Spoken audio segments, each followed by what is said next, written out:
I'm sitting there, and all of a sudden this chalkboard appears, green chalkboard like in school, and a hand comes out and writes chicken soup in script on it. And I said to the hand, what the hell does chicken soup have to do with this book?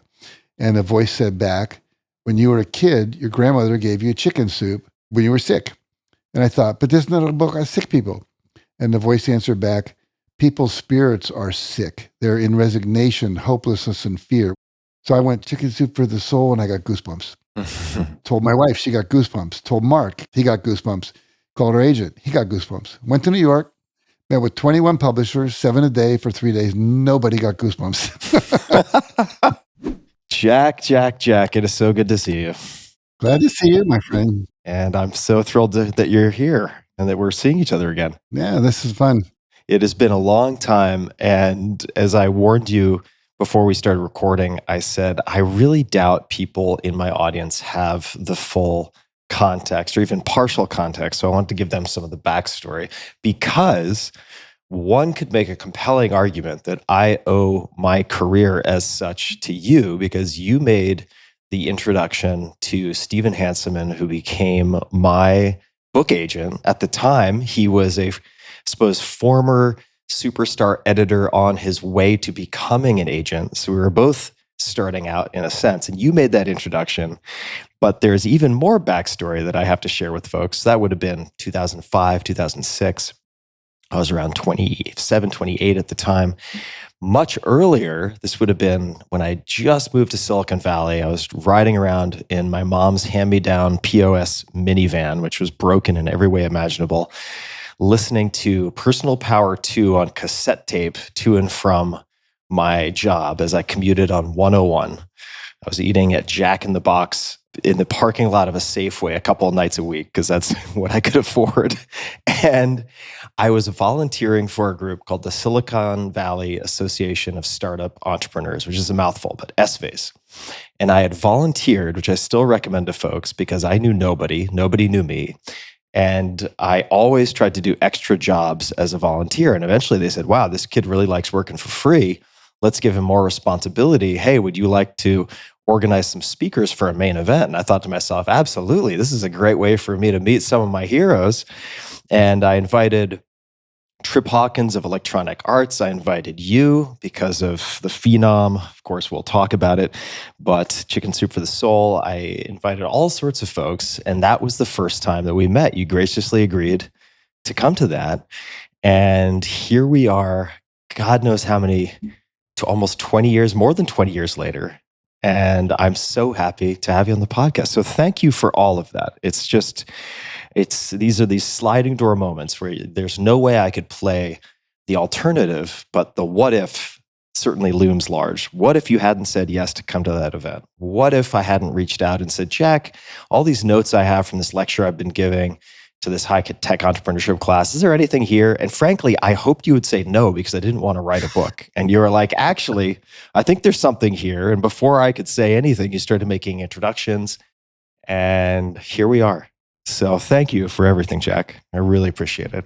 Let me just say, you're someone who knows how to take advantage of an opportunity. You've done really well. You got to take your shot when you can take your shot. That's right. It's been one hell of a ride. So I'm thrilled to have you on. And I was looking through some of the materials beforehand. We're going to run out of time before we run out of topics.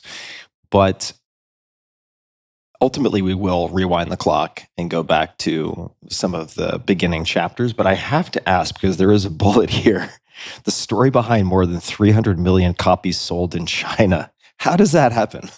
Well, because I'm imagining chicken soup does not have the same connotation over there. So I don't even know if the title's the same. Well, what happened is a company called Ennui Publishing, and they decided to publish the book. And what's interesting is we had a contract that they would pay us 10 cents for every book sold in China. But Ennui was half owned by the government and half owned by private equity. So they decided to make it a textbook to teach English to kids in high school with Chinese on one side, English on the other. And they printed millions and millions of books. Because it was in the schools, which was the government side, we didn't see one penny of millions of books sold. So I learned how to write better contracts in the future. But the fact is, a lot of Chinese people have had major transformations because of the books have taken off, and they have sold them in the general public as a result of kids learning about them in school, showing it to their parents, so on and so forth. So it all works out, it all paid off. But that was a major lesson for us. You got to be really, really careful when you're interacting with the Chinese and making deals. They're very, very clever. You gotta be careful. Yeah. There is an expression, I'm not going to say that everyone uses this, but in Chinese, which is 能骗就骗, which is if you can trick them, then you should trick them. And not saying everyone subscribes to that, but you gotta have your wits about you. Yeah, for sure. Right. Part of the reason I love doing this podcast is it gives me a pretext for doing a bunch of internet sleuthing on my friends without seeming like a stalker or a crazy person. And I really had no understanding or grasp of your childhood, your upbringing, anything like that. Could you speak to a bit for folks, just the basics of where you grew up, what you learned or didn't learn from parents or household, things of that type? Well, I was born in 1944. My father was in the Air Force. World War II was going on. He trained bomber pilots, actually. And so from the time I was born till the time I was 6, we lived in 3 different states with, on military bases. I don't remember much of it at all. But when I was 6, we moved to West Virginia, which is where I mostly grew up, in Wheeling, West Virginia. Steel town, coal mining, all that kind of stuff. And my father was an alcoholic, and he got violent when he was drunk. And my mother decided to divorce him when I was 6, and we went to live with my grandmother. And I actually lived in the attic of her house for years. And then eventually she met my stepfather, who had just come out of the Navy. I grew up poor. We were not wealthy at all. And so my father was one of these people. When I went off to college, my stepfather, he said to me, he gave me $20. He looked over me in the eye and he said, "Now, there's that." He says, "If you need a helping hand, look at the end of your own arm. There'll be no more gifts coming from me." So, okay. So I learned early on, I worked my way through high school. I was a lifeguard of the country club pool. So I had this thing I was in but not of. I was in the country club meeting girls whose parents were, but I wasn't of that. And I went to a private military school from the 5th grade till I graduated high school. My rich aunt had a son named Jack who died. You talk about kismet and fate. If my name was Bob, we'd not be talking right now. But because I was Jack, she adopted me after his death and sent me to a private school in town. So I got a much better education than my brother or anyone else. But I was in, but I wasn't of. I wasn't a doctor's son. I didn't, the president of the guy who owned the Cadillac dealership. That was not my crowd. Yet I got to hang out with those kids and eventually got into Harvard on a scholarship to play football. I was a football player. I was an honorable mention All-State. I was an end, all that kind of stuff. And I grew up thinking, you got to work really, really hard, which I did. I worked my way through Harvard. I cut grass. I cleaned the dorms. Got up and served food at 6 a.m. and then fell asleep immediately in French class. I was so tired, I remember one day I'm totally asleep in this class at 9 a.m. and this professor comes over and he shakes me awake and he says, "You can leave now. The class is over." It's a very understanding comment from the teacher. I know. Well, whatever. And then I majored. This is interesting. I majored in Chinese history, which is interesting. Why? Later, I learned that I had past lives in China and Tibet, and so it made sense to me. But at that time, it was this. My freshman year, I got all C's and everything. Here I was A student, high school, get to Harvard. I always say I graduated in the half of the class that made the top half possible, so there were a lot of smart kids there, valedictorians from their schools. And I said to my counselor, I need an easy A for my sophomore year. He says, "Well, this guy, he used to be the ambassador to China. He gives everyone an A. Why don't you take his class?" And he knew Chiang Kai-shek and Mao Zedong. He had slides of everything, and I got the A. But I fell in love with Chinese history for some weird reason. So that was my major. So I always tell people, prepare me really well to do the work I do. It had nothing to do with it. My senior year, I took an elective class. I said, I need another easy A. And someone said, take SOCREL 10, SOCREL, Social Relations 10. It's an encounter group. You just sit in there and talk about your feelings and everybody gets an A. So I went over there and I took the class and I fell in love with human potential. Oh my God, there's this thing called psychology and people and human behavior and feelings and, motivation.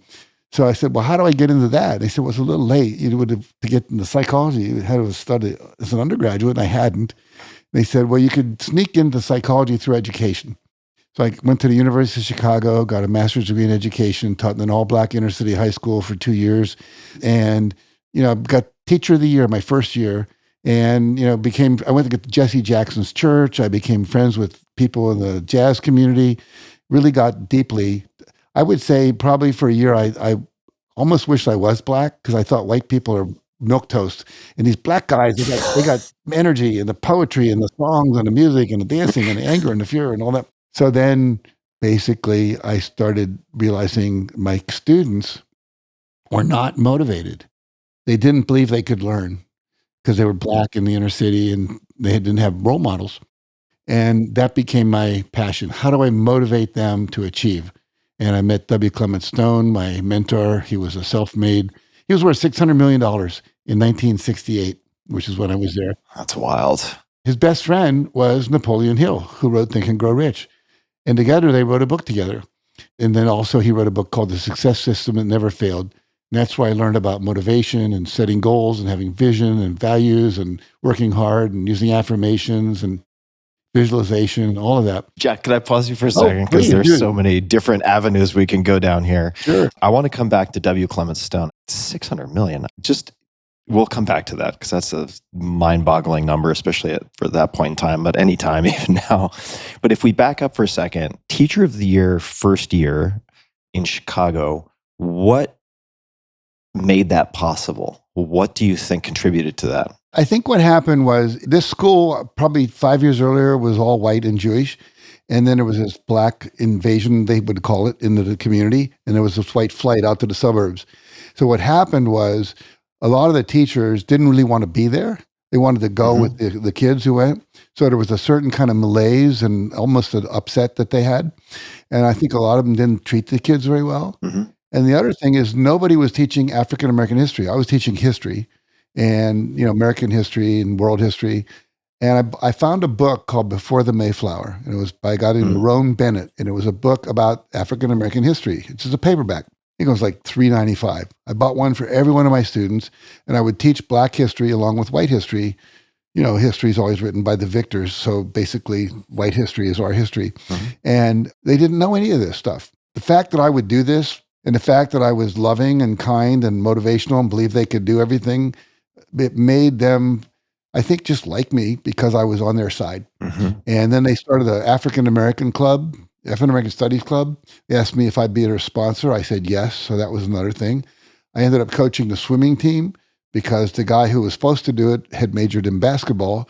He was a phys ed teacher. He didn't know that much about swimming. I had swum competitively in high school, and it was a waterfront instructor at summer camps in Maine and teach kids to swim and all that kind of stuff. And I think the last part of that was that I was starting to do these human potential activities in my classes. I'd get them into pairs and have them go back and forth, say, I can't. Then I'd have them go replace the sentence with, I won't. Now, which feels stronger? Which feels more true? Which is, and they go, yeah, can't's really a victim word. So I was doing maybe 10 minutes of that every day along with teaching my history. And I think that's kind of why. The big moment for me, this is so cool. You have these little moments in life where you get affirmation from outside. So Sammy Davis Jr. was at school. He was going to do a talk to the kids. He'd written a book called I Can. And he was there when I got the award. They gave me the award the same day. And I'm walking off stage and he looked at me and he said, you must be really cool to have gotten that award from those kids. And I think I lived on that for days. I mean, that's a hell of a compliment from a hell of a person and a hell of an entertainer. Yeah, and you're like 22 years old or something, it's a big deal. Yeah, the right words at the right time. I mean, just like you were probably offering the right words at the right time to a lot of those students. Right. So if we flash forward to W. Clement Stone, how did he make $600 million? That's just, I not to fixate on that, but I mean, that's a non-trivial sum of money. 3 ways. Number one, he started an insurance company called Combined Insurance. And it was really low premiums. In other words, the price you paid for it. And he believed everybody could afford something. And he wanted to insure the people that often wouldn't be insured by the big companies. And because of that, and then he also hired people that were not college graduates to be salespeople. And then he had a training system. This is so cool. Think about this. So here's a training system. He'd tell them what to do, maybe a one-day class. He said, now we're going to go tomorrow, and I'm going to go in. He's teaching these kids who never graduated college to sell to CEOs of banks and companies. It was intimidating for them. Mhm. He said, we're going to go in, I'm going to make a sale, at least a presentation. You watch what I did. And so goes in, they do the presentation, either sold or didn't. They go out for coffee afterwards. What did you notice I did? You did this, you did this, you did this. Okay, but you missed that. Next time, watch that. They go in, they do it again. Do that about 3 or 4 times in the morning. And the 4th time they're going in and he just turns to the kid and he goes, this one's yours. And he just stepped back and the kid, maybe he made it, maybe he blew it. But afterwards they go out and say, okay, you missed 2 things. We're going to go to the next one and watch me do those 2 things. Next one, he go, this is yours. By the end of the day, they knew how to sell. That's incredible. It was amazing. So he had salespeople all over the country selling these low price insurance things. Second thing he did, he was a genius when it came to real estate. He invested in a lot of real estate. The coolest thing he ever did, if you go into Chicago on rails, that's a big area where they bring beef in, and they were processing beef all those days. And it's also a big central distribution point for everything. There's a place, it's just huge, wide, like 6 rails wide going into the main station. And there was no more real estate to buy. And so he said to the guys who own the railroad land, he said, can I buy the air rights over the railroad tracks? And they said, sure. So if you go to that part of Chicago, there are all these buildings over the tracks, which he got a 100-year lease on the air rights. And they built these huge skyscrapers, which he then got the royalties for, or the commissions for, or the rents for, or whatever. So he was just very creative. And the third thing he did, he invested well in everything else as well. So a lot of it was an investment. And then he also produced a Success magazine started by Clement Stone. And he was a speaker. He had books he sold. And the magazine, Og Mandino, who wrote The Greatest Salesman. So I'm working in the Stone Foundation at one point. So I quit teaching. I worked for Stone. Why did you quit teaching? Because Stone offered me a job. Okay. Stone said, we have this achievement motivation program. We're teaching teachers to do it, to go into the schools. We don't have anyone who's had inner city experience. You do. Would you come work for me? And it was like more than I was making as a teacher. And I went, yeah, okay. And it's him, right? So working for him was amazing. He just took everybody under his wing, loved them. Imagine you're young, you're 23 maybe, and he says to you, work in my foundation, go teach this stuff. If there's any training you ever want to take anywhere, it's on me, go for it. I took 37 weekend workshops that year. You're the edge case he has to budget for. Yeah, it was like a grant from the government or something. So I took all these workshops, everything from Carnegie to Gestalt therapy and body work and meditation. And so he funded all that, which was great. But he really was an amazing being that I learned so much by being in his presence. I'll tell you a story. So I got an intake interview first day, and he says to me, do you take 100% responsibility for your life? And I said, I don't know. He said, it's a yes or no answer, son. Think. I said, well, based on, I don't even understand it, probably no. He says, do you ever blame anybody for anything? Yeah. Do you complain about anything? Yeah. Do you ever make excuses why you didn't achieve something?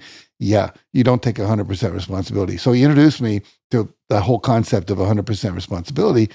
And then he said to me, do you watch television? I said, yeah. He said, how many hours a day? I said, I don't know. Good Morning America, the news, maybe a movie at night, 11 o'clock or something like that. He said, that's 3 hours a day. He says, cut out an hour a day. I said, why? He said, because that'll give you 365 additional hours a year to be productive. Divide that by a 40-hour work week. That's 9.5 weeks. That'll give you a 14-month year. You'll be much more competitive than all the people in your field if you do that. So I did that. He was teaching me in the freaking interview, So it was cool. What were some of the things that really stuck with you after you got the job? Whether it was through osmosis, whether it was through direct teaching, why did that job and that mentorship have the impact that it did? Were there any other examples or stories that come to mind? He challenged me because, as an educator, I was probably making back then $30,000 a year if I was lucky. That was like now people like a lot more inflation. But what happens is he said, I want to challenge you to make $100,000 a year. And if you do it, it's only because of what I taught you. And he taught me to set goals, to believe in them, to visualize it, like as if it's already happening. I have an affirmation. I'm so happy and grateful I'm now, whatever. And I started doing that. And I took the goal of $100,000 seriously.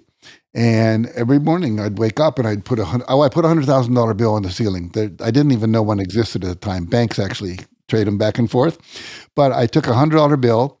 I projected it with remember overhead projectors? Sure. I projected it onto a piece of flip chart paper, traced it, added some extra zeros, and then I put that on the ceiling. Every morning I wake up, I see that, say my affirmation, which went at that time, God is my infinite supply, and large sums of money come to me quickly and easily as I earn $100,000 a year. And maybe a month or two into it, I'm in the shower, and I had a $100,000 idea. Because I'd written a book called 100 Ways to Enhance Self-Concept in the Classroom. And I used to get a quarter, 25 cents for every book that got sold. I said, wow, sell 400,000 books, I get $100,000. That was my first $100,000 idea. So to make a long story short, because I could do a half hour in that story, I literally started to sell more books. I started a bookstore, literally a mail order bookstore where you could buy my book and had one product. And then my wife at the time said, we're selling that book. I know what happened. She had ordered something in the mail. And have you ever ordered something in the mail and it comes and then there's like 5 flyers for other products they have in the box? Yeah, sure. She had done that. She said, why don't we sell other people's stuff? So we'd added other product. And I hired a high school kid to come in after school and to sell the books, ship them out and so forth. So long story short, I did not make $100,000. I made $92,328. But I went like, okay, this is a success. Yeah. Then my wife says, do you think it'll work for $1 million? I said, only one way to find out. So literally we set $1 million goal, and that happened with Chicken Soup for the Soul this second year. I got 4 checks, Tim. You know this because of your success with the books. The first time you get a check for $1 million for 3 months royalties, you go like, are you kidding me? It's like, it changed my life, Yeah, I mean, that's a juggernaut of a success, but people probably don't realize quite how much rejection went into that. But maybe we could start at the beginning, at least the Genesis story. Where did Chicken Soup for the Soul come from? I mean, people have seen, everyone listening has seen this book at some point, chances are, unless they're 18 perhaps and have like never been into a dentist's office or a physician's office or an airport or fill in the blank, right? I mean, It's ubiquitous. How did it start? I was going around doing workshops for teachers on self-esteem, motivation, that kind of thing. And I was always telling stories, just because I noticed when I was a high school teacher, if I was talking historical facts, kids were looking out the window. If I was telling a story about an escaped slave who became an ambassador, or my own story, or something from Jet magazine or Ebony magazine, the kids would pay attention. So stories capture us. And all the great teachers, Buddha, Jesus, we know they told stories and parables and so forth. So one day, somebody said, that story you told about the Girl Scout who sold 3,328 boxes of Girl Scout cookies in 1 year, is that in a book anywhere? My daughter needs to hear that story. And I went, no. And over a course of 2 months, I must have had 4 people a day say, that story in a book, that story in a book, that story in a book. So I'm coming home on a plane from Boston to LA, where I was living at the time. And I said, how many stories do I really know? So I wrote down every story, the dog story, the Girl Scout story, the puppy story, the Mount Everest story, whatever. It was 70 stories. So I said, okay, that's a book. So I made a commitment that every night I would work on a story. And at the end of the week, I would have 2 stories. And if I did that for a year, I'd have 101 stories, 108, whatever. So I did that. And when I was about, 5, 6 through, I had breakfast with Victor Hansen, who became my co-author. And we were having breakfast in Beverly Hills at this place. All these human potential leaders would come to this breakfast. The Inside Edge was called. And so Mark said, what are you working on? I said, I'm writing this book. And he said, you should let me finish it with you. I went, that's like telling Stephen King you should be his co-author because he's 5, 6 of the way through the book. How do you justify that? He says, well, some of the stories you tell you stole from me. I said, maybe 3, Mark, come on. And he said, but I'm a much better salesperson than you. I'll be the upfront voice person. I said, well, give me 30 more stories and we'll talk. So I had 70 at that time. So he said, okay, came back, he did it. So basically, it was a marriage made in heaven because he really was good at getting the word up. We were in a mall once. Believe this, Tim. We're in a mall where I think it was B. Dalton bookstores. They were in a lot of the malls. Yeah, I remembered B. Dalton. Yeah. Mm-hmm. And so we're doing a book signing and there's nobody there. So Mark goes out into the mall and he just starts walking up and down the mall yelling, "Are you guys crazy? There's a book signing in B. Dalton right now with these two amazing authors about the best book in the world. You all should be in there." And so he's doing that. And about 40 people came in to B. Dalton. And then Mark walks up to the front of the room where I am, ready to do the little talk before the signing. They all like gasped, like, "You're the guy who was in the hall." But he would do that. I was too shy to do that. So it worked out really well. But you talked about rejection. We were turned down by 144 publishers once we had a manuscript. And it took us over a year to sell the book. When I think about that story and I think about, the 4-Hour Workweek, which was also turned down, Steve and I got front row seats, obviously, to this by 37, 39 publishers, something like that, imprints within the publishers. Maybe tell me if this resonates or not, but the reason, you can have a bad idea that gets rejected, right? Just because something gets rejected a lot doesn't mean it's a good idea. Right. But in this case, I had tested everything in the classes, so I knew what worked. I knew that the material stuck, so to speak. And you had been testing these stories also in front of audiences, and people had been asking you, where can I read this in a book? Yeah.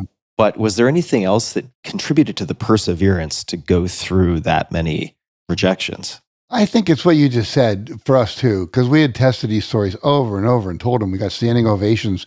Many of the stories in there, the first book, were what often are called in the speaking business your signature story that other people had let us use with their signature stories. So we knew they were tearjerkers, they were inspirational, they made you laugh, they made you feel like you want to call up and tell your mother, "I got to read you this story." So basically, we knew that. Like you said, you knew that from your experience. What I find in the book world, especially in the New York publishing world, is everybody wants something that's a copy of something that already worked. Sure. When you come along with something radically new, like your idea was and our idea was, up until then, no collections of short stories had ever worked because they were all fictional and they were too short to get engaged with the characters and really go, get involved. Whereas all these stories were in categories like on love, on overcoming obstacles, grief and so forth, that are the human things that everybody lives with, which this is why they're so touched by it. And we just knew to stick with it, and we would have self-published eventually and I would have made a lot more money, but I didn't really want to be a publisher. I wanted to be a speaker and a writer. I'm going to read something here. You can tell me if this needs some fact checking, but this is from Thrive Global. This is a Q&A with you. So here we go. It's just a paragraph. Eventually went to ABA, the American Booksellers Association, and went booth to booth for 2 or 3 days. And on the final day, this one new publisher employee said, "Well, read the manuscript." Some people wouldn't even take it. And they read it, in this case, and loved it. And they said they'd publish it. We said, "How many books do you think you'll sell?" And this is their response. "Oh, 20,000 if you're lucky." And then your response, I think this is you. "Well, we want to sell 1.5 million in a year and a half," I said. This employee laughed, and then a year and a half later, we'd sold 1.3 million copies. To sell 1.3 or 1.5 million copies is so hard. I mean, it is so hard to do unless you happen to be very, very lucky somehow in capturing lightning in a bottle. But usually there's a lot of elbow grease behind it. So 2 things. Well, actually, I guess it's just really one thing. What went into selling that many copies over a year and a half? And were you still using affirmations? Was that still one of the ingredients in the cocktail? Yeah, and then we were doing the mindset work. I always say it's mindset, skill set, and ready, set, go. The set, go, I wanted another set. It's take action. It's action. So someone had told us that the book, The Road Less Traveled, the author of that book had done 5 interviews a day for the first year. 5 interviews a day. Scott Peck. And that book was on the New York Times list for 12 years. 512 weeks. So long. Like that. Yeah. I think it's a record. I mean, you were really close, I think. Maybe you still are. I don't know. But the reality was, I thought, well, if that's what works, let's do it. So Mark and I actually had gone to 5 best-selling authors and then read about Scott Peck. And we talked to John Gray, who wrote Men Are From Mars. We talked to Ken Blanchard, who wrote The 1 Minute Manager. We talked to Barbara DeAngelis, who wrote a book on love. And then another book on TM that someone had written that was successful. And we said, what should we do? And they all said, do as many interviews as possible, get in front of everybody. I know you did the blogger thing, which was brilliant. Mm-hmm. We did the radio thing. Now I think podcasts are better than radio. I always tell new authors, because the people listening to them, they're your audience. There's a focus. Whereas radio may have a bigger reach, but not everybody's your audience. Mm-hmm. But anyway, 5 a day, every day for a year. So we created what we call the Rule of 5. There's a book by John Kramer called How to Sell a Million Books, something like that. Mm-hmm. It's a great book. We bought the book and we took every idea that was in that book and we made a Post-it, little 2x3 Post-it, put it on the wall. And if you went down the wall of our company at that time, Self-Esteem Seminars, it was just covered with Post-its. And every day we'd take something off and either do it 5 times or take 5 Post-its off and do each one time. Call it church. Can we talk in your church? We call 5 PXs in the military, and we say, are you carrying our book? Can I send you one? If you like it, will you carry it? Call bookstores. Are you stocking it? Can we send you one? If you like it, will you carry it? Call them back 2 weeks later. Did you get it? It was like nonstop. We were giving talks at churches on Sunday morning, Wednesday night, whatever. The ones that have bookstores, we do signings. We signed in the parking lot. I spoke at every damn conference there was. I didn't care where it was or how long it took to get there, if it was there. And we did radio shows that were like at 2 a.m. Maybe a trucker driving through Montana will hear it, but maybe he'll like it. Maybe he'll buy it. Maybe he'll tell his daughter, and his daughter will tell her friends. And so literally it was that level of nonstop activity. And it was interesting because we were pretty amped up in the beginning, and we talked to the psychic guy, and he said, it would be as he was in trance. He'd go, it would be as if you would go to a tree with a very sharp axe, and you would take 5 swipes at that tree every single day. Eventually, even a redwood would have to come down. And we went, okay, Rule of 5. That's what we're going to do. What prompted the trip to the psychic? Do you remember? Yeah, I do. We knew his wife, and she was a friend of ours, and then he kind of turned psychic, if you will. He was doing these readings, and they were awesome. So we just thought, well, why not? Let's ask him what we should do.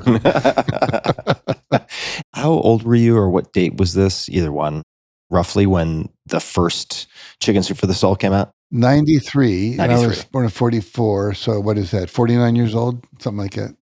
And when it hit, right, when you sold the 1.3 million copies in a year and a half or whatever it added up to be, how did that change your life? Dramatically.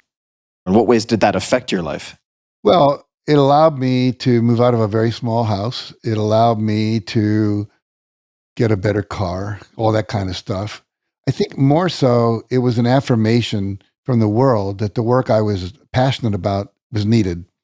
And so it wasn't just the money. It was the confirmation that my intuition, that my passion was correct. You're probably familiar with the concept of ikigai, which comes from the Japanese, where if you love to do something, it's one thing. Are you good at it? Does the world need it? And are they willing to pay for it? So all 4 of those have to come together for this thing that you're passionate about to actually work. In this case, it did. So I thought, okay, my purpose is needed. It's going to work. I can make a living at it. So that was a big confirmation of that, I think, more than anything. And yeah, I bought 3 sweaters, in different colors and all that kind of stuff. I went through my nouveau riche stage for sure. If the sweaters were the extent of the nouveau riche, then I feel like you have very good restraint. The title itself, Chicken Soup for the Soul, because that ended up to be such an incredible format also for extending that into a million different verticals, right? Chicken Soup for the fill in the blank soul. Yeah. This, I suppose, is a nod to the intuition or unorthodox approaches. But how did that title come to be? We had an agent who was going to take us to New York and meet with publishers, and we didn't have a title. So Mark and I said, well, we're both meditators. So we said, well, let's just meditate and ask the universe, source, God, whatever you want to call that energy, for a title. So Mark would go to bed. Mark's really hyper. He'd go to bed chanting, mega best-selling title, mega best-selling title, mega best-selling title. I would just go and every morning I'd sit for an hour and I'd say, okay, God, give me a title. And on Wednesday. 2 days, nothing happened. Third day, I'm sitting there, and all of a sudden, this chalkboard appears, green chalkboard like in school, and a hand comes out and writes chicken soup in script on it. And I said to the hand, what the hell does chicken soup have to do with this book? And a voice said back, when you were a kid, your grandmother gave you chicken soup when you were sick. And I thought, but this is not a book on sick people. And the voice answered back, people's spirits are sick. They're in resignation, hopelessness, and fear. We were in the first big recession, 1993. The Gulf War was going on, downside. A lot of things that are happening now were happening then. The economy was tanking, and people were losing jobs. So timing was good in terms of people needing inspiration. That played out well. So I went chicken soup for the spirit, chicken soup for the soul, and I got goosebumps. Told my wife, she got goosebumps. Called Mark, what do you think of this? He got goosebumps. Called her agent, he got goosebumps. Went to New York, met with 21 publishers, 7 a day for 3 days. Nobody got goosebumps. So basically that led to the 144 rejections. And you're right, we went to the American Booksellers Association, booth to booth. We're both wearing backpacks full of these spiral bound, like 20 stories from the book, the best stories. Would you publish this book? Would you be interested in this book? And most people wouldn't even take one, let alone. And then Peter Vegzo, who's the guy who did publish it, and you're right. He said 20,000 and we said no. And he laughed. He laughed out loud at us. And later he said, yeah, he took out an ad in New York on a billboard thanking all the publishers that rejected Chicken Soup for the Soul. Was it laugh as in I don't believe her, or was he like, that's some chutzpah? No, he laughed because he thought we were freaking crazy. He thought we were insane. You guys were nuts, What happened was the first shipment he made was 800 books to, I think it was Barnes & Noble, might have been Borders, and they sold 80 books the first week. He said, when you sell 1/10 of your inventory the first week, that's a phenomenon. Next week, 92, the next week, 150. He said something was happening. It just shocked him. And they reached a point where literally they started with those presses that do this kind of thing, Mm-hmm. And then they had to go to a rotary press like you see in the movies when the newspaper is getting printed. And they had 3 shifts just doing nothing but printing Chicken Soup for the Soul. Wow. And I remember one December, the guy who was in charge of the money, the CFO of that company, told his staff, I never knew this till later, he said, don't take any more orders for delivery in December. I don't want any more revenue for tax purposes this year. And meanwhile, right, you're following the rule of 5, you're calling the churches, you're speaking on Sundays, you're calling the PXs, you're doing all of the things. Right. Were there any particular breakthrough moments or interviews, looking back at these hundreds of things that you tried, were there any that really seemed to help the book break through? As far as interviews go, being on Good Morning America definitely made a big difference. Being on Fox and Friends, in other words, major national TV shows, which didn't happen immediately. You start out local and you basically create some reels of you're someone that can talk and they'll consider you if they're a producer on the big shows. But those big shows, we'd be on them and the sales would just boom, But the word of mouth, more than anything, I think, Tim, what we noticed was we'd have these big sales and then nothing would happen for a week or two. And then it'd be a big sales and then nothing. And it would take like people a week or two to read the book. They'd tell everybody. The word of mouth was crazy. And it was like a chain letter. It just kept going and going and going and going. Geometric progressions. I think the other thing that was really big for us was a company called SkillPath. They were doing, sometimes you get these marketing things that say, we're going to be doing a workshop on AI and we're going to do it in Davenport, Iowa on Monday, and it will be in the middle of Iowa on Tuesday. And we'll be there. So there are these people running around doing seminars everywhere in little towns that we would never get on. Is it like Learning Annex back in the day, similar or different? Well, Learning Annex, and I spoke at those places as well. It's similar, but here's the value of this. What happened is, let's say you're a trainer for this company. You're going to 5 cities in Iowa in a week, and you're going to teach the same course. And there's someone else teaching how to communicate with your boss, someone else teaching how to use Excel, whatever. Now, what happens is that those are places we never would have gone. And in the back of the room, they were selling our books. Mm, So we got a lot of book sales in places. And then that word of mouth thing would take over and it would just keep yeah. exploding. And what's fascinating is I had sent the book to the guy who runs that company and said, would you sell this book as part of your back of the room? Because I knew they did back of the room. Most of the audio programs back then, they were like $60 for 6 cassettes. And so he said, well, I don't know, there's no money in a book, and whatever. So then he was a Christian and he always led the Wednesday night men's group or something. And he always liked to start with a Bible story. And he gets to the group and he doesn't have a Bible story in his mind. He opens up his briefcase. There's a chicken soup book. He reads the story. It makes him cry. He goes in, he reads the story to his Bible group. They go, can you read any more stories? That night he read 7 stories from the book to his Bible group. He went, maybe I should reconsider.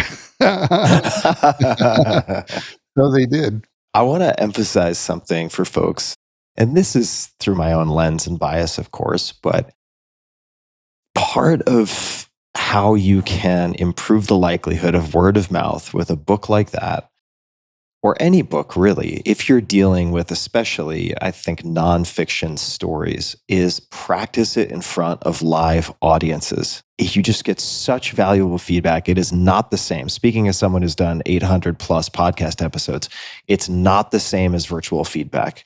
You like being able to see faces, see when people are getting distracted, see when they're taking notes, to hear what they ask you after you're done teaching or presenting. It allows you to refine your materials so well. I have thought, actually, I'm sitting here in Austin, Texas right now, and I have an idea for a short book, which of course I've been trying to write a short book for 20 years. I haven't yet succeeded, but I have this idea for a short book. And I've thought about maybe reaching out to UT Austin here to teach a class just to work on the material and try to present it because it worked so well for particularly the first book. And for people listening who might think, well, times have changed. Now it's all about TikTok and this and this and this. Yes, certain things have changed, but a lot is still the same. So I just wanted to speak to the live audience piece of it because I think it's so powerful. Well, I never write what I haven't spoken about a lot first for the exact same reason you're talking about. Because I get real feedback about what lands, what doesn't land, where did I confuse, where didn't I give them enough information, where was I redundant, et cetera. And people now, they get a book and they instantly go to create an online course, which they haven't taught live, and at least teach it online live before you just record it, and put it online. So yeah, it's crazy what people don't do that they should.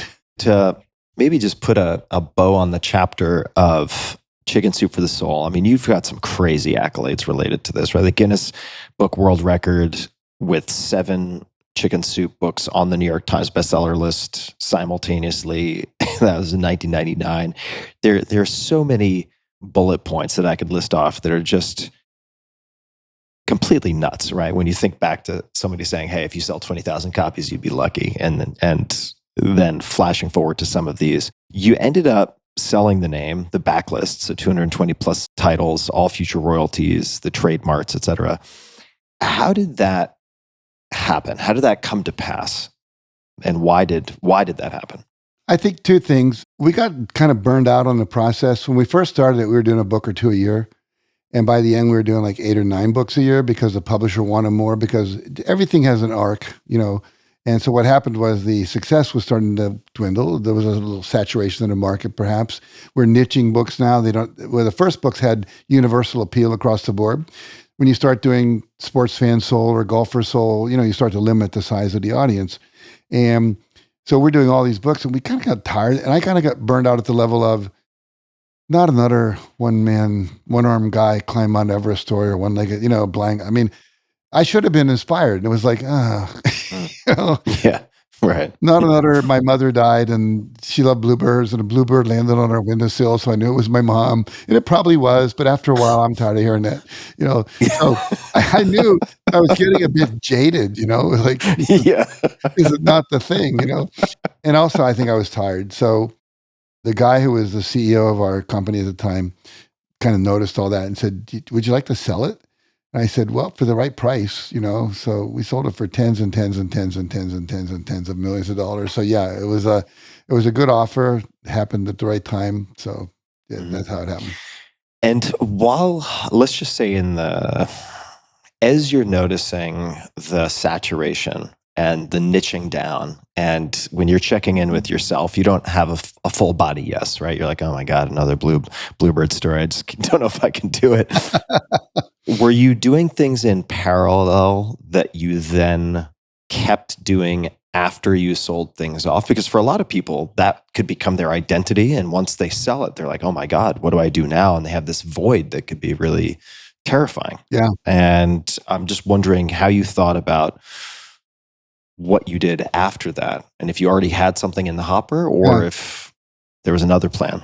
During that whole time, I was running seminars, like 300, 400, 500, 600 people seminars, sometimes 700, 800 people in a room. I did one seminar in India that had 7,000 Herbalife people in it for 3 days.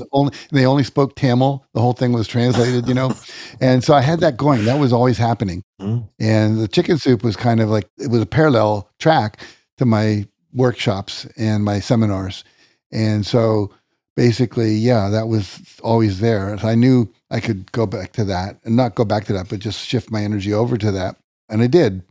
And that's when Patty, my business partner, said, you really should consider putting all these success ideas into a book. And that's what led to the Success Principles, which is the second kind of chapter of my life, if you will, in terms of that being. But I was always teaching success ever since Clement Stone. It wasn't like I was like, oh, I'm going to quit being a corporate person and I have no other idea what I'm going to do, which is, I can see how to be scary. And I have a first edition copy of the Success Principles, how to get from where you are to where you want to be.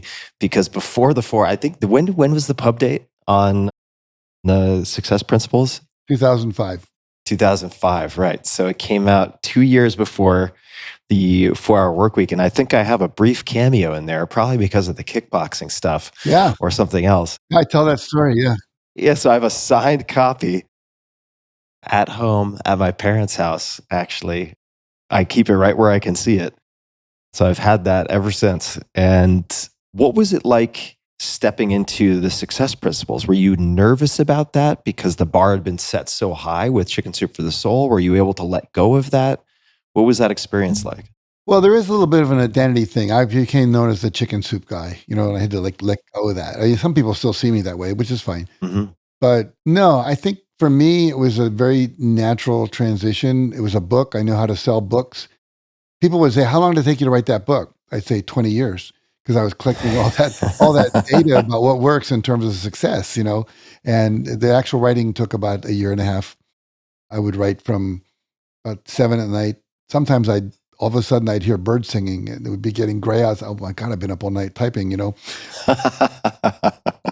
that bluebird again. I'm kidding. Well, I had a regular job, which was to run my seminars. Fortunately, most of them were on weekends and evenings, but basically I would go to bed at 7 a.m. and sleep till noon, 1 o'clock, then get up and do my business again and then write. So thank God my wife could put up with all that, but she did, and it worked out really well. But yeah, it was not that hard. And I like writing. I like wordsmithing. I'll give you an example. So I have a chapter in there about the guy who wrote Sleepless in Seattle, the movie. And the next chapter is about a guy who is a coffee roaster. It's all about perseverance and not giving up. And he's up in Seattle and he's sleeping on these coffee bean bags because he couldn't afford an apartment. Now he's uber rich, But what happened was one of his major clients was a coffee shop down in Long Beach, California. And he would ship the beans through UPS. And UPS had a strike. And I was able to go, wow, blah, blah, blah. I was writing Sleepless in Seattle. In Seattle, this guy was also sleepless. I love that being able to make those kind of segues and stuff, Yeah. And then his chapter is called Going the Extra Mile.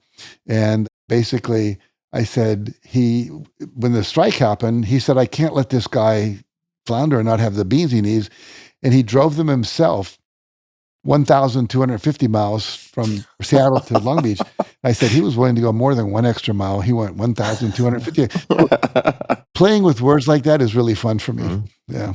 What was the reason for continuing to do the seminars? Because you'd done very well financially from, as you mentioned, some of the royalties from Chicken Soup for the Soul. Was there something you got personally from doing the seminars? Was it kind of an insurance policy of sorts to have an additional revenue stream? Like, why did you keep doing so many in-person events? I love doing it. I know you participate in a lot of sports and you got really good at them fast because of the way you play. But whatever your favorite sport is, you play it because you love it when you're playing it, Yeah. And for me, Right. nothing turns me on more than being up in front of a group, sharing ideas and stories and experiential exercises where people are interacting and watching their lights come on, their eyes get bright, their awarenesses happen, the breakthroughs happen, all of a sudden they're coming up and they say, oh my God, and then watching them name their children after me and write their first book and, leave shitty marriages and stop being, letting the husbands abuse them. And that just, I love it. I'm kind of sort of retiring right now. Mhm. And literally that was the hardest part of that decision was like, so I had to get my wife to agree that I could do X number of workshops a year. And the other people are doing all the work. I'm not renting hotels and filling them and doing all that kind of crap I used to do. I used to have 12 staff. Now I have 2, What is your age now, Jack? 81. All right. You are sharp as a razor's edge. And I have to ask 2 questions. Number one, what do you think contributes to that? Maybe you also have some fantastic genetics. I don't know, but you're very, very sharp. You have a lot of energy.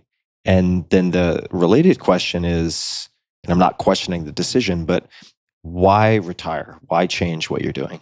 I realized there were things I want to do that I haven't done. I want to become a really good chef cook. Mm-hmm. I want to learn how to oil paint. I play the guitar mediocrely. Mm-hmm. I want to learn to play the piano. All these kind of hobby things that most people do as they go along in life. I've kind of piled them up at the end. I have a 12-year-old grandson who I absolutely adore, who's the coolest damn kid. He's an old soul kind of kid and amazingly talented. I want to spend more time with him. I want to spend more time with my wife. I think I owe her that after all the time she's put up with me being on the road.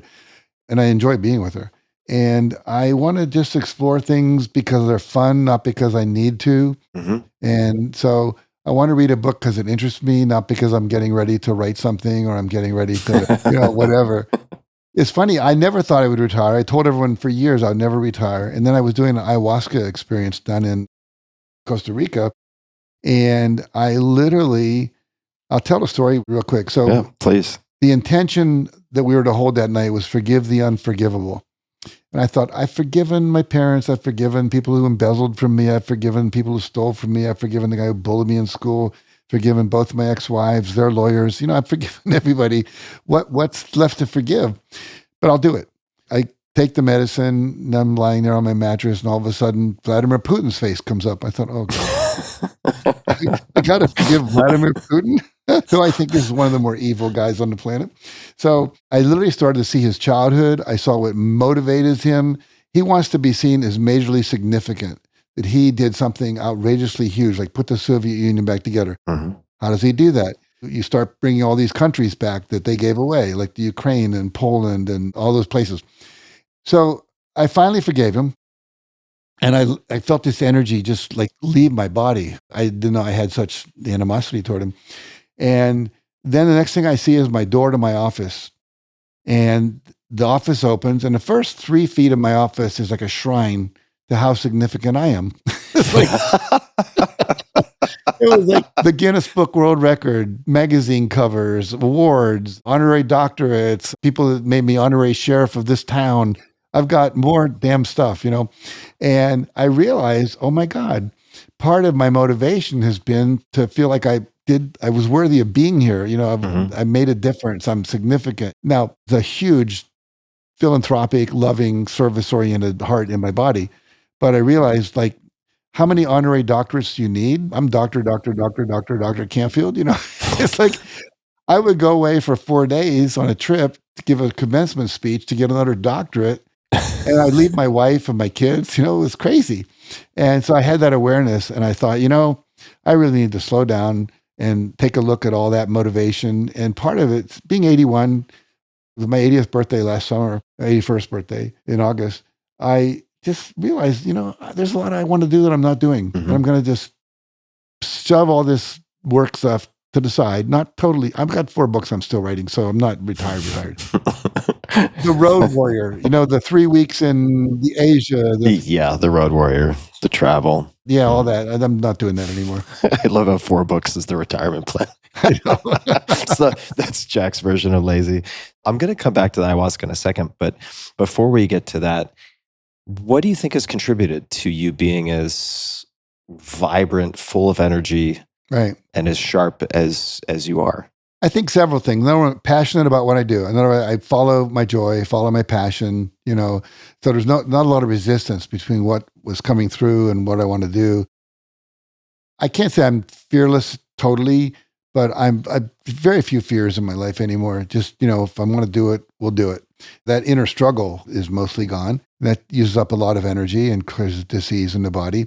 I don't have a lot of limiting beliefs anymore. One of the books I'm writing is about a belief change process that I've co-developed with somebody that literally works. So I've cleared just tons of that stuff.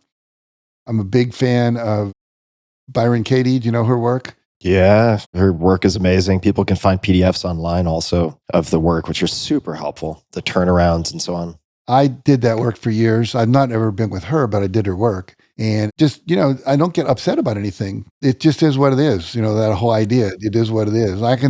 My desire to change it can also be what it is, but it's not out of anger or out of upset or it shouldn't be that way. It's all just called, whatever. So that is a big piece of it. I meditate regularly. I cleanse. I told you before we came on that I'm in the 8th day of a 10-day cleanse. So, all this stuff coming out of my body, detoxing. I do saunas regularly. I won't say I exercise every single day because that'd be a lie, but I exercise enough to keep things moving. I only listen to comedy channels on my XM radio. I laugh a lot. Mm-hmm. I think laughter is very healing. I love your digital detox concept, which I actually put in the 10th anniversary edition of the Success Principles. Amazing. I didn't know that. Yeah, I have to send you a copy. Can't believe I didn't do that. But anyway, so I think that organic food, when I was in graduate school at UMass in Amherst, probably it was 23, 4, something like that. My best friend, we played racquetball every night. He was the owner of a health food store. So I got into the organic thing, the supplement thing, the cleansing thing, all of that really, really early on. And then doing the ayahuasca, the plant medicine, anything that's not clear comes up and out. So that's all good. And I'm very loving. I get massages regularly. All the things people tell you to do, I'm mostly doing, for longevity purposes. It's a good list. I'm taking some notes for myself. I need to add a few more in the rotation. So you mentioned the ayahuasca, so let's talk about that. I was surprised, not because I would expect anything otherwise, but I wasn't aware that you had these experiences. Is that something that goes back many decades, or is there something that prompted you to engage with plant medicine? No, it doesn't go back many decades. I mean, I did not smoke pot in high school and college. It made me fall asleep. So my drug of choice on weekends was a couple beers or, vodka tonic or whatever. And that's another thing I stopped drinking quite a bit ago. But the reality was, I think in graduate school, this is so funny because the guy who eventually became the head of drug education for New Hampshire is a person who introduced me to mescaline and peyote and things like that. But I only did a few journeys. I did LSD once, I think. Never did cocaine. I was afraid of all that. I didn't want to get addicted. And I'd seen people who had. So none of that for years and years and years and years. And then Lynn Twist, who runs the Pachamama Alliance, was taking people down to the rainforest in Ecuador to help raise consciousness about let's save the rainforest. And I went on one of those trips, and one night, one of the journeys, one of the things you do is take ayahuasca in the jungle with a real shaman that's there. And I did that, and I had an amazing breakthrough experiences. And so I became interested in it. How old were you when you had that first experience, you say? I'm thinking 20 years ago, maybe, with Lynn. Yeah, something like that. Mm-hmm. And then when I learned about Rythmia, I thought, well, I want to do that. And the thing I like about Rythmia, for those who don't know, it's a center in Costa Rica. It was founded by a guy who was, in his own words, a total asshole. He was a womanizer, a drug addict, a drinker, got into fights in bars all the time. And so eventually he was going to commit suicide because he couldn't get his life together. He'd been in and out of rehab so many times, and he was worth about $60 million, I think, but he was miserable. So he said he was going to commit suicide. And someone said, don't commit suicide till you go to the rainforest and work with this guy named Moganda. So he looks him up and looks like a resort, and he signs up to go there and gets down there, and the whole thing was the resort images were bullshit. It was an old house, dirty mattresses, cockroaches, all this stuff. Hotel Paradise. Yeah. And it was funny because when he got there, he tells this story. He got there and he flies down in a private jet, that whole thing. He gets there and Maganda meets him at the airport. He says, "Get my bags, man." Maganda's this African guy. And he says, "You get your own, man. I don't carry your bags." He was just used to being treated like a king, right? So they get to this place that doesn't look anything like the brochure.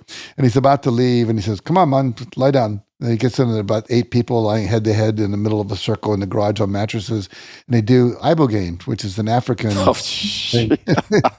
Hell of a introduction. Yeah. Yeah.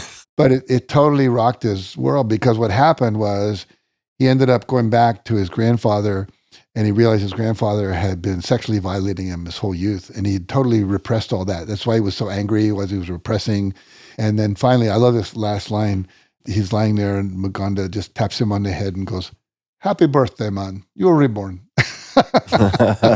And he was. And so he decided what he wanted to do was help people have his experience.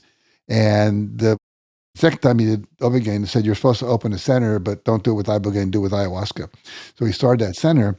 So I've been down there 5 times, do 4 journeys every time you're there, so 20 journeys.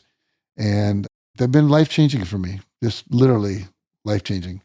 And I think that's another reason I'm so light and just, it's all good. Yeah. The pharmacology of ayahuasca in and of itself, super, super fascinating for people who might be interested also outside of the DMT, which is found in the chacruna, the leaves of this shrub, actually related to the coffee plant. But the actual vine itself contains a lot of interesting properties. And there's, I think it's ESPD 50, this like ethnobotanical search for psychoactive drugs. There's a compendium, there's a presentation from that goes into some of the potential properties around neurogenesis and so on from the beta carbonates and so on themselves in the vine. So even the vine has some very, very interesting properties. What have you observed as someone who's been a practitioner, a student, a teacher in, for lack of a better term, self-development space for many decades now? What do you think is often missed or undertaught? You've seen lots of different waves of different things that have become popular, fallen out of popularity. Is there anything you wish folks paid more attention to? I think several things come to mind. I don't think about that very often, but several things come to mind as you ask the question. Number one, I think most people don't understand the impact of unconscious limiting beliefs. They watch The Secret, they visualize, they affirm, and then somehow it's not working. They don't know why. And so it's always like either fear or limiting beliefs or just lack of willingness to take action, that basically corrupts the process. And I think for me, why I'm writing a book about this limiting belief process is I've just worked with literally thousands of people. Twice a year, I've been doing these free sessions where I'll get like 700 people sign up and I'll do this belief process with them. And I'd say 99% of the people have a major breakthrough. I had a woman got rid of arthritis in like 20 minutes, ridiculous stuff. And so these beliefs we're holding on to that usually got formed between the ages of 3 and 8, somewhere in that range, because of some experience we had, usually a traumatic experience. You make a decision, that's never going to happen again. It's not safe to say what I want. It's not safe to ask for things. It's not safe to be sexy, make noise, whatever. What happens is that we don't realize we have that belief. And so we do all the things we're supposed to do, and it doesn't happen, and it's very frustrating. And sometimes people give up on the whole human potential movement because they're doing all these things that the gurus are teaching them, but they're not dealing with this block. It's kind of like, I'll tell people, it's like calling up Domino's Pizza to order a pizza and then having this other voice call them and say, "Forget the order." And you wonder, why isn't it showing up, And so all this work that so many of us taught in The Secret and so forth, that seems to be a missing piece for a lot of people, I would say. And fear, which is based on limiting beliefs, is my experience, which we imagine bad things happening in the future. It's a visualization process usually, or a thought process, which we can intervene on as well. But I think those are the 2 big things that people don't understand very well.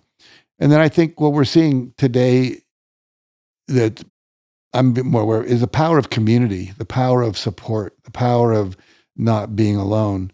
There are people there to hold you back in line when you go off. My sister just called a couple hours ago and was having a really tough time, and just spending 10 minutes with her, she was back where she needed to be. But if she didn't have anyone to call, which is increasingly true for her as she gets older and doesn't have a lot of friends who've died and so forth, I think that's really critical. And I think more and more people are becoming aware of that. That's why you're seeing all these communities evolving. And I think one of the reasons that plant medicine's taken off is because it deals with all those limiting beliefs. They come up. And as we say at Rythmia, what's coming up is coming out. So don't resist it. And, Yeah, that's a good one. You get to clear it. I want to come back to something that we spoke about, or you spoke about early on with Clement Stone in his intake interview. Yeah. When he asked you, do you take 100% responsibility for your life? And the reason I want to revisit that is that I grew up in a family where there was a lot of complaining. There was a lot of finger pointing, a lot of blaming, and the villain would change depending on the context. And I've worked very hard to try to correct that training for myself. And most of the time, I would say I do pretty well, but there are certainly times when I seem to revert back to that early experience and find myself complaining about, maybe I don't complain, but I blame, right? Maybe it's just internally. Maybe I don't give voice to it, but there could be some blaming. How do you encourage people to take more or 100% responsibility? What are the steps for people who recognize that's what they want to do, but perhaps have the habits of blaming, pointing fingers, complaining? Well, I'll start with a story. A couples therapist told me once. She was working with a couple, and they were arguing about whose fault it was that something had happened. And the therapist said, well, I'm glad to see you agree on something. And they said, what? Well, you obviously agree that if you can figure out whose fault it is, somehow that's going to make your life better.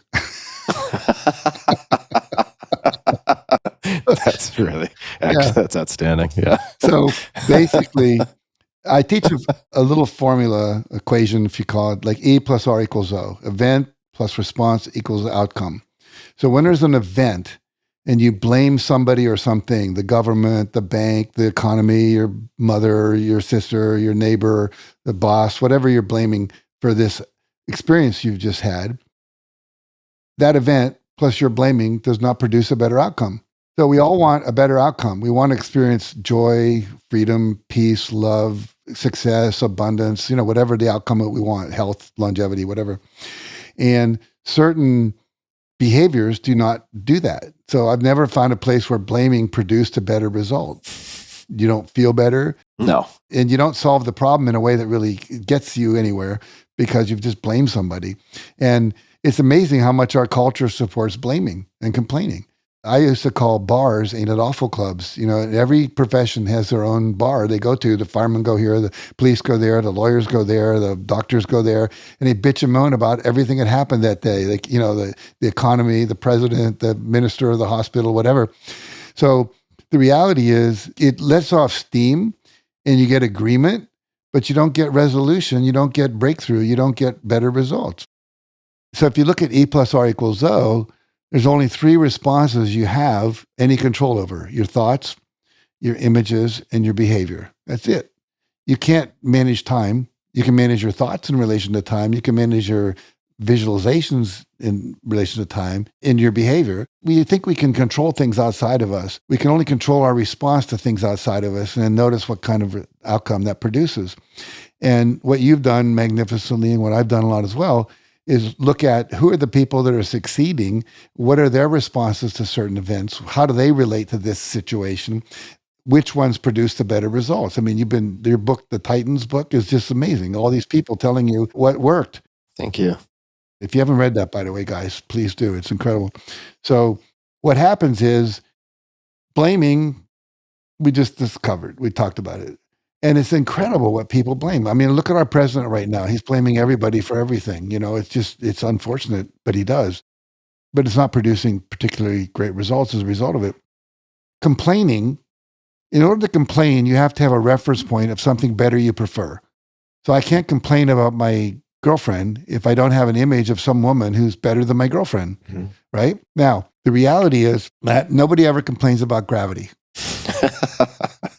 Right. You've never seen an old person walking through the mall all bent over going, gravity, I hate gravity. Wasn't for gravity, I would be all bent over. Gravity sucks, Never seen that. Why not? Because you can't change gravity. Everyone knows gravity just is. So we don't complain about it. So anything you're complaining about, you have to have a reference point in your mind of something better job, better country, better president, better whatever. And what happens then is when we become aware of that, we have this better option that we're not willing to risk creating. So therefore we complain about it. It lets off steam. It gets people to go together. Yeah, I know my wife's the same way, whatever it is, but we don't get a better result. So, I always say, imagine a situation where every woman in the world dies except my wife. Big thing comes down from outer space, zaps the earth with some energy field. My wife happens to be in a lead mine that day. She's the only one who survived. Would I come to work and complain about my wife? No. Why not? It's the only one. There is no option, right? So we wouldn't complain about it. Right? So basically, if you're complaining, then my response to that is, what would you prefer? What would you have to do to create that? One of my friends runs a workshop he does over in Europe. He's a European corporate consultant. And one of the questions he asks people, even when they're pissed off at the company they work for, he says, on a scale of 1 to 10, how would you rate your quality of life working here? And they go, 3. He go, why so high? Because it's not a 0. Something's going on there, right? So why so high? Which floors them. It kind of breaks the chain of their thought. And then he goes, so what would be an 8 for you? Never goes to 10 because that's too big a leap for people. He goes, what would be an 8 for you? Well, this would be happening. This would be happening. What could you do to help generate that result? What could you do to help make that happen in your company? Because that's really what you have to do. You can't just sit there and bitch and moan. Nothing's going to change. Yeah. You mentioned Tools of Titans, and I wanted to just, not to push the book, but it brought to mind, because I put together these books mostly as reference books for myself. And Tools of Titans in particular was an example of not wanting to let learnings from these interviews fall through my fingers like sand through an hourglass. And one of the essays in that book is taken from Jocko Willink, who's a famous Navy SEAL commander. He's done a million things since. His first public interview ever was on this podcast ages ago. He has this, people can find videos of this too, but it's just called Good. And so if you'll indulge me for a second, I just want to read a second. Sure. Just a minute or two of this. So this Good, this is the title. And Jocko has a great video of this for people who want, but it's also in the book. So Good, this is something that one of my direct subordinates, one of the guys who worked for me, a guy who became one of my best friends, pointed out. He would pull me aside with some major problem or issue. This is when Jocko was in the military that was going on. And he'd say, boss, we've got this thing, this situation, it's going terribly wrong. I would look at him and say, good. And finally, one day, he was telling me about something that was going off the rails. And as soon as he finished explaining it to me, he said, I already know what you're going to say. And I asked, what am I going to say? He said, you're going to say good. He continued, that's what you always say. When something is going wrong or going bad, you look at me and say, good. And I said, well, I mean it because that's how I operate. So I explained to him that when things are going badly, there's going to be some good that will come for it. Oh, the mission got canceled? Good, we can focus on another one. Didn't get the new high-speed gear we wanted? Good, we can keep it simple. Didn't get promoted? Good, more time to get better. Didn't get funded? Good, we own more of the company. Didn't get the job you wanted? Good, go out, gain more experience, and build a better resume. Got injured? Good, need a break from training. It just goes on and on and on.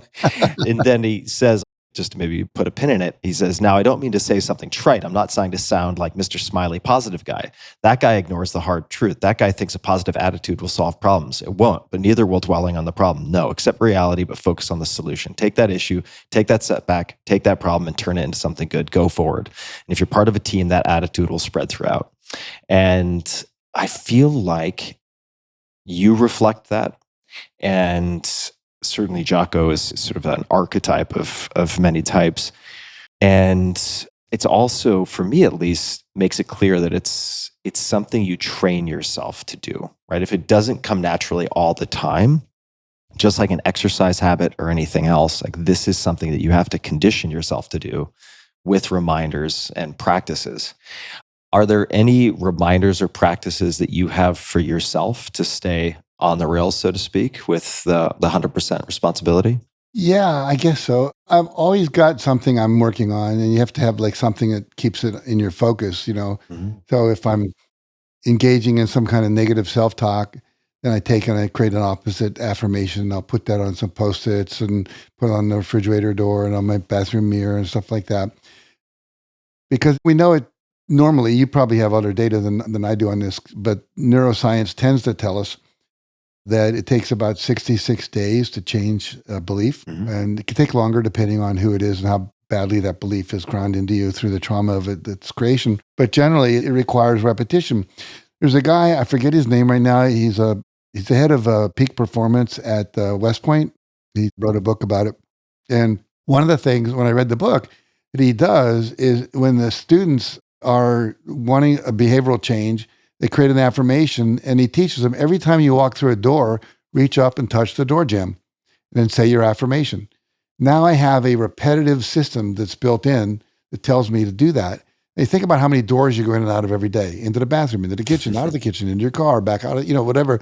And so it's that level of repetition until it becomes ground in. They don't have to repeat it. Mhm. I mean, I know my phone number. I don't have to repeat it. Well, I did when I first got it, and you want to get your new ideas like that. I always say if you can build in 4 new behavioral shifts a year, think about it, in 10 years, you got 40 new shifts. That's a lot. Mhm. For example, when we read what's the book? Shaman from Mexico. Is Carlos Castaneda? No, a different No. one. Different shaman from Mexico. Yeah, this is me being sharp at 81. Anyway, he had the 4 agreements. That's the guy, the book. Oh, this is Don Miguel. Don Miguel Ruiz. Yeah. There we go. So my wife and I decided we'll take the 4 agreements and we'll work on each agreement for 3 months. And so for 3 months, that was the agreement, of not making other people wrong, thinking positive, etc. And we had to like reinforce that.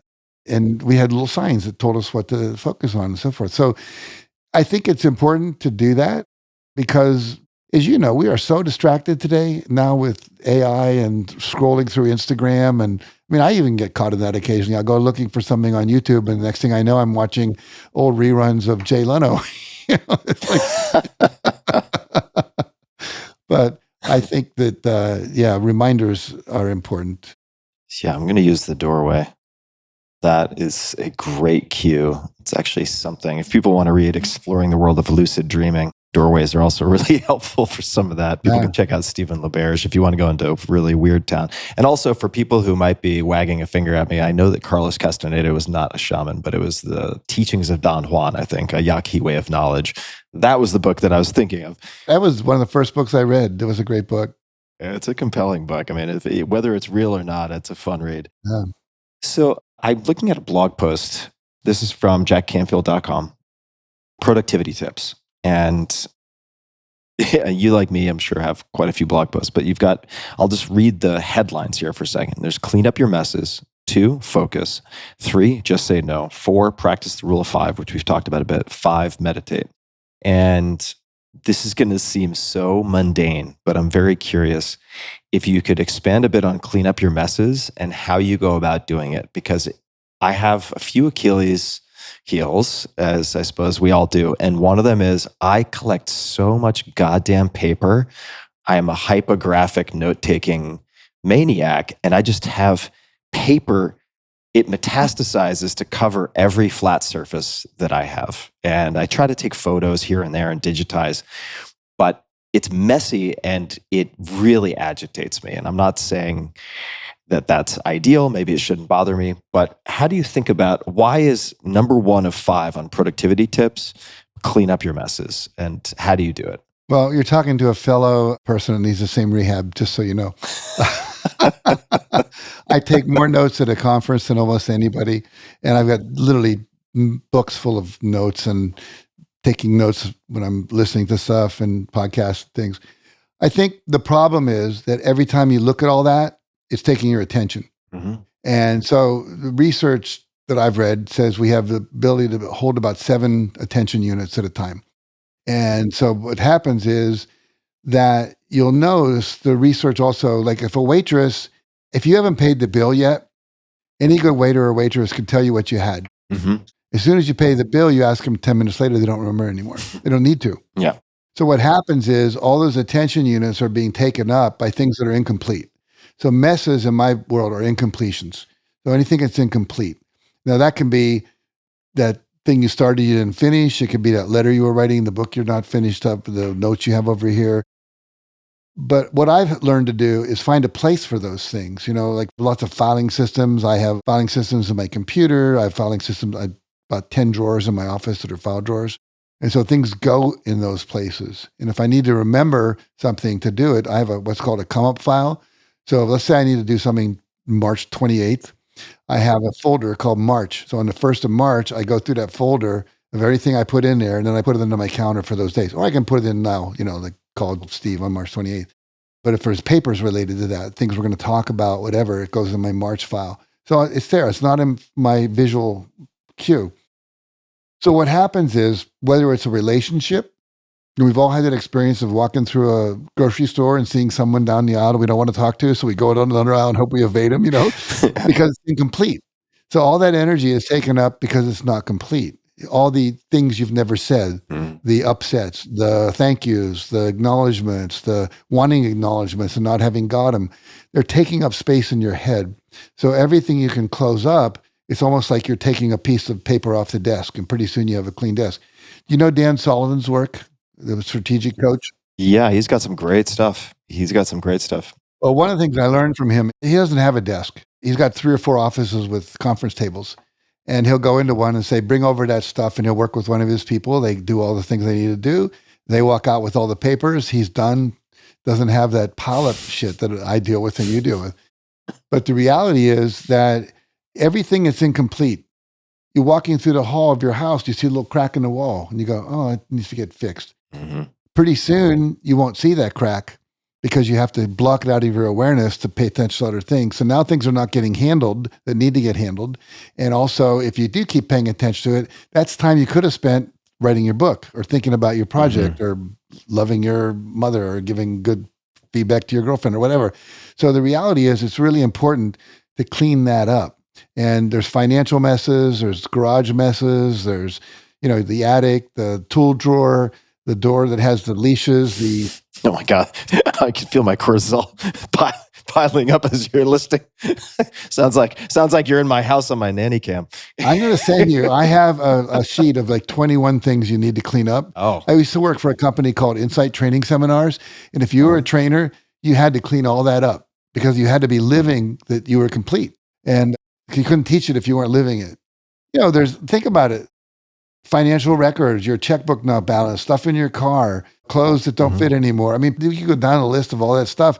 I literally had to go through my clothes at one point. I'm a shirt whore. I love shorts, This is another thing we have in common. No, I have so many t-shirts. It's just unacceptable. Yeah. It's indefensible. I know. Yeah. I know. But I had to go through and kind of clean it out, because it got to a point where I couldn't even put anything in the closet.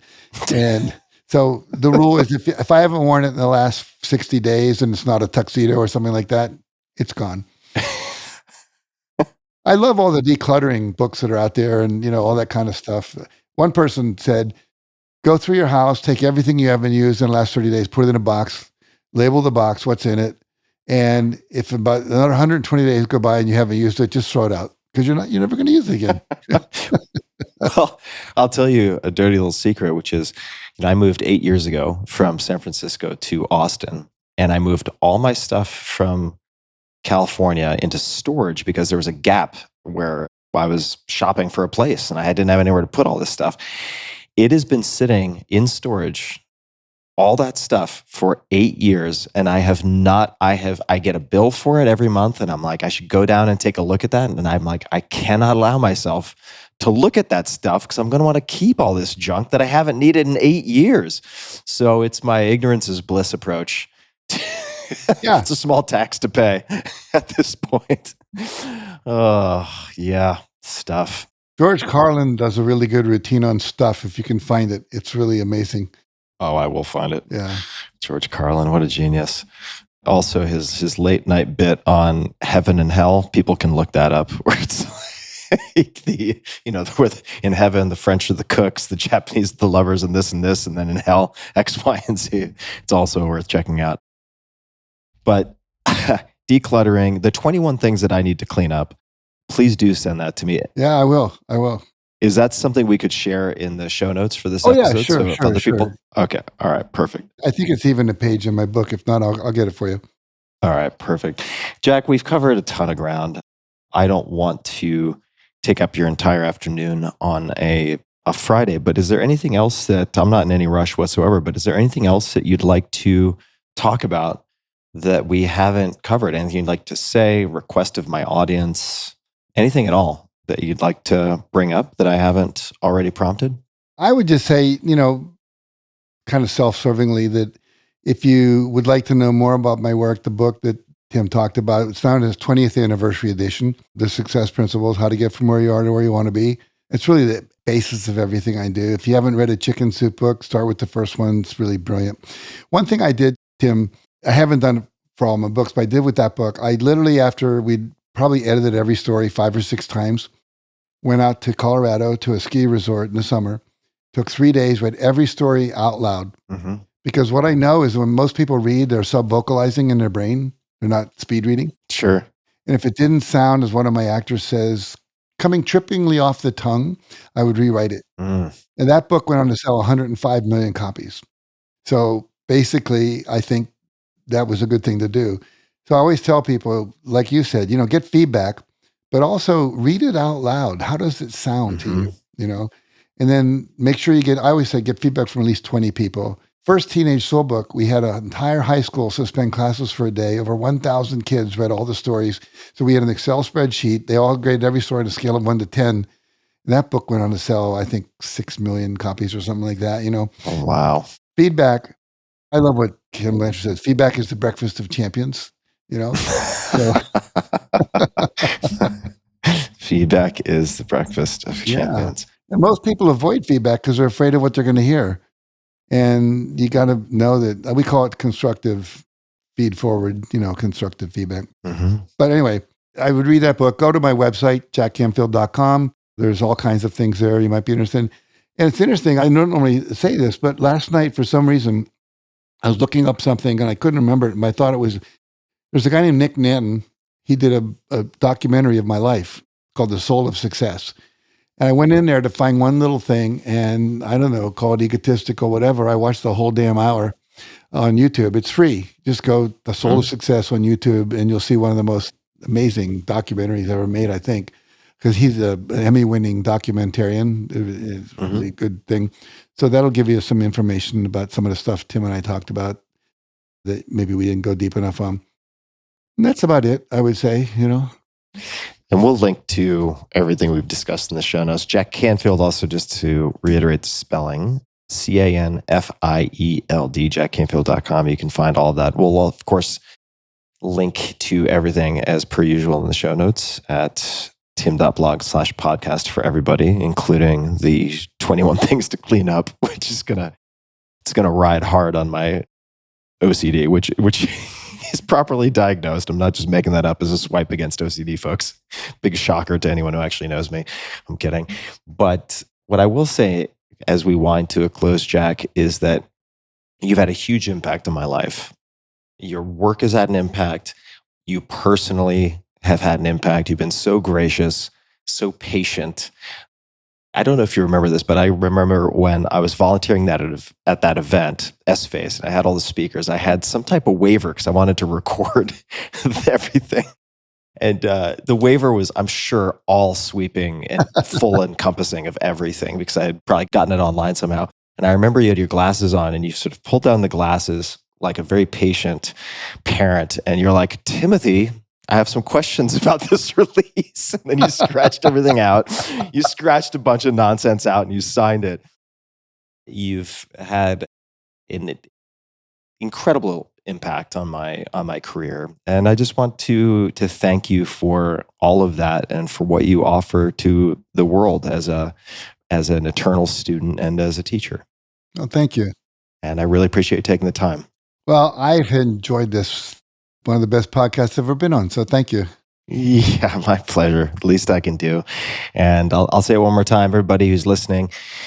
We will link to everything in the show notes. tim.blog/podcast. Just search Canfield, Canfield, and it will pop right up. And until next time, be just a bit kinder than is necessary to others, but also to yourself. And thanks for tuning in.